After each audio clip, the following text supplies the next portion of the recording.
ಮೈಸೂರಿನಲ್ಲಿ ಹೋಟೆಲ್ಗಳಿಗೆ gas trouble ಶುರುವಾಗಿದೆ. ಮೈಲಾರಿ ಹೋಟೆಲ್ಗೂ ಕೂಡ ತಟ್ಟಿದೆ ಯುದ್ಧದ ಬಿಸಿ. ಮೈಸೂರಿನಲ್ಲಿ ಅಗ್ರಹಾರದಲ್ಲಿರುವಂಥ ಮೈಲಾರಿ ಹೋಟೆಲ್ ಅದು ಮೊದಲಿನಿಂದಲೂ ಕೂಡ ಸೌದೆ ಒಲೆಯಲ್ಲಿಯೇ ಅಡುಗೆಯನ್ನು ಮಾಡಲಾಗುತ್ತೆ.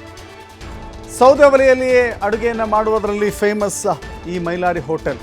ಇದೀಗ ಇಡ್ಲಿ ಮಾಡಬೇಕು ಅಂತ ಮಾತ್ರ ಗ್ಯಾಸ್ ಬಳಕೆ ಮಾಡುವಂಥ ಹೋಟೆಲ್ ಇದು. 2 ಸಿಲಿಂಡರ್ ಸ್ಟಾಕ್ ಇಟ್ಕೊಂಡಿತ್ತು ಈ ಹೋಟೆಲ್ ಮಾಲೀಕ. ಮೈಲಾರಿ ಅಗ್ರಹಾರದ ಮಾಲೀಕರು 2 ದಿನದ ಬಳಿಕ ಸೌದೆ ಒಲೆಯಲ್ಲಿ ಇಡ್ಲಿ ಮಾಡಬೇಕಾದಂಥ ಸ್ಥಿತಿ ಇದೆ. ಗ್ಯಾಸ್ ಕೊರತೆ ಅಂತ ಹೇಳಿ ಹೋಟೆಲ್ಗೆ ಬರೋವರ ಸಂಖ್ಯೆಯು ಕೂಡ ಇಳಿಕೆಯಾಗಿದೆ. ಇತ್ತೀಚೆಗಷ್ಟೇ ಮುಖ್ಯಮಂತ್ರಿಗಳು ಕೂಡ ಇದೇ ಹೋಟೆಲ್ಗೆ ಹೋಗಿ ತಿಂಡಿಯನ್ನು ಮಾಡಿ ಬಂದಿದ್ದರು. ಅಂಥ ಫೇಮಸ್ ಹೋಟೆಲ್ಗಳ ಪೈಕಿ ಮೈಸೂರಿನಲ್ಲಿ ಮೈಲಾರಿ ಹೋಟೆಲ್ ಕೂಡ. ಇಲ್ಲಿ ಮೊದಲಿನಿಂದಲೂ ಕೂಡ ಸೌದೆ ಒಲೆಯನ್ನೇ ಬಳಸಲಾಗುತ್ತೆ. ಆದರೆ ಇದೀಗ ಸೌದೆ ಒಲೆಯನ್ನು ಬಳಸುವಂಥ ಮೈಲಾರಿ ಹೋಟೆಲ್ಗೂ ಕೂಡ ಸಮಸ್ಯೆ ಸೃಷ್ಟಿಯಾಗಿದೆ.